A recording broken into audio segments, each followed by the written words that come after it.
This next question sent to CornyDriveThru at gmail.com from Jeremy in Minneapolis.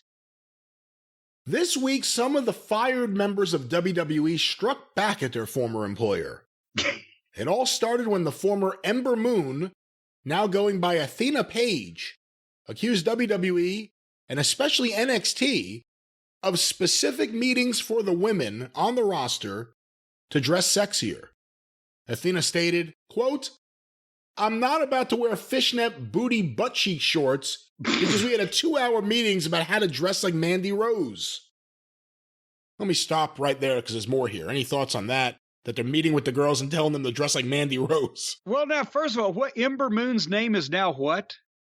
Athena Page. That may be the only time that one of the wrestlers has picked their own name, and it's not as good as the one that the WWE picked. I think Ember Moon sounds better than Athena Page, but nevertheless, I've seen Ember Moon's ass. She shouldn't be wearing the fishnet fucking booty shorts. Oh, will you stop it?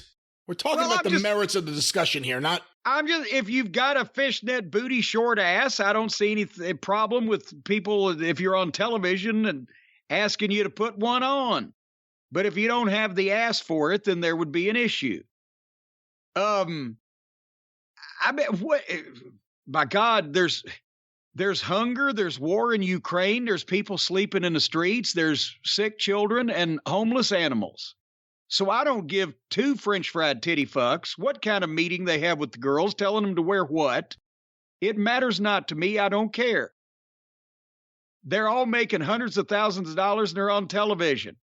And they all apparently have a plastic surgeon on speed dial. So if they're just now figuring out that they ought to show a little busty and booty on television when that's primarily what many of them have been picked for their position for, because it sure ain't wrestling ability, then I don't know why we're so shocked. This is not an earth-shattering occurrence, in my opinion. If I was the talent, I would have been more pissed about the meeting that they canceled and said they were going to reschedule about 8 or 10 years ago about how they were going to pay royalties off the network than be upset about a meeting where somebody said, "Hey, girls, dress a little sexier and show the tickets out front." They've been doing the same thing in the business for 50 years. Nothing changes. It's not any different. This started if they wanted to dress like nuns, they should join a convent. Or create a nun gimmick. We haven't had that yet. Oh, yes, we did. Don't you remember the flying nuns on Shotgun Saturday Night? It was the poor headbangers that thought they were doomed from the start. Let me go back to this email here. This started a chain reaction where the former Nia Jax, now under her real name, Lena Fanine, she tweeted, quote, "It's a shame. Some people deserve to get the opportunity to shine like the star they really are, but unfortunately, certain higher-ups can never see past their own perverted ways. Too bad. There aren't the lucky... What? Too bad. There aren't the lucky ones who can use blackmail to keep their jobs." This led to the third member of the chain reaction. Well, wait a minute. Hold on now. Let's talk about Nia Myhole for a second. Can we all agree that nobody ever asked her to put on any fishnet booty shorts? So she just apparently... She thinks the higher-ups are perverted because they want the girls to wear the fishnet booty shorts. She's the same one that didn't want to get vaccinated because God would take care of her. And I think she's fairly right-wing and probably highly religious, and as such probably thinks that everybody in the world is a pervert. So, but Jesus Christ, this is what passes for a fucking controversial issue now amongst these people. This led to the third member of the chain reaction. Oh, boy. As Road Dogg, a.k.a. Brian James. Now, wait a minute. I know for a stone cold dadgum fact that nobody has ever asked Road Dogg to wear any fucking fishnet booty shorts. I don't know. He was working for Russo for a while in TNA, but let's get back to what it says here. A.k.a. Brian James, who also got fired from his producing role in NXT. He claimed, quote, "Girl, you had me at it's a shame." He also knows exactly who's to blame for this change. All of them are pointing the finger at Johnny Ace, being the dirty old man that wanted to see more skin. It has been reported that Johnny Ace would like a return to the Divas era to WWE, with revealing outfits, bikini contests, and 3-minute matches instead of the current Women's Revolution era. He did take creative control after Triple H was pushed aside to make these changes on NXT 2.0, and it appears that it's expanding to Raw and SmackDown. Is Johnny Ace a perverted old man? Did he ever show signs of this in the past, when he was a terrible wrestler on WCW? Or is he just doing the bidding of Vince? Will this create a conflict of interest with Stephanie and the established women on the roster that have no desires to return to the Divas era? Finally, do you have any idea how this idiot Johnny Ace hasn't been fired? Does he actually have blackmail against Vince to keep his job? Like Charlie from Starkville has blackmail on Brian to always get his questions on the show? Or is Johnny Ace one of the lizard people that must be defeated by the Code Academy army?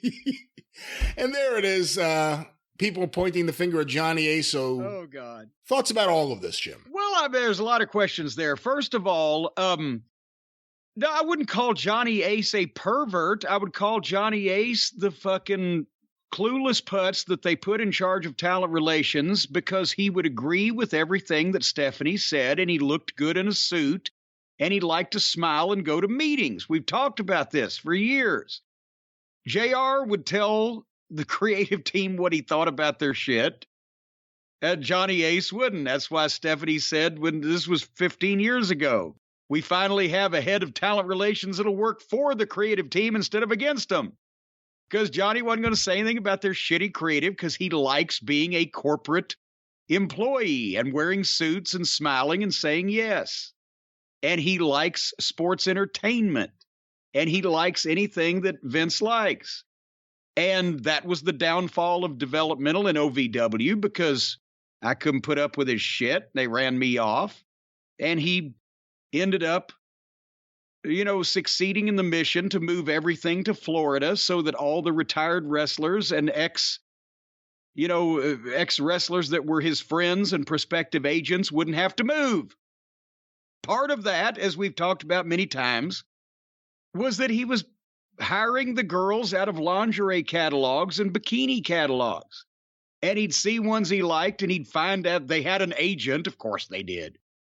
And they'd sign them or give them tryouts. And the girls would pass out doing drills where they hit the ropes because they probably hadn't eaten in a week and a half. And so we've got to the point where there's never any just right. The porridge is always too hot or too cold in wrestling. So instead of saying, hey, we're going to find 3 or 4 really talented girls that we're going to build around, and we're going to have good girls matches, and they're going to be about 15 or 20% of them as relates to the whole fucking ratio of actual matches entirely. Nobody's going to do that. They're either going to open up a goddamn women's division where it's 50-50, and for every guy's match, you have to have a girls match. And the girls get to have all the stipulations that the guys do, and the girls get to take all the stupid bumps the guys do. Or, like Johnny Ace, and that's what he likes, is 3-minute matches with girls getting their shit ripped off and flinging their fucking titties around, because he's of the same arrested development that the two Vinces were, and that's all he likes. So we're never going to get it in the middle where it could be just right, and you could have a couple of female wrestlers in your company that made wrestling seem like it was a goddamn sport instead of a fucking fiasco. We're either going to have half and half, whether they deserve to be on the show or not, or Johnny Ace is going to find strippers with silicone that like to fucking wear duct tape. One or the other.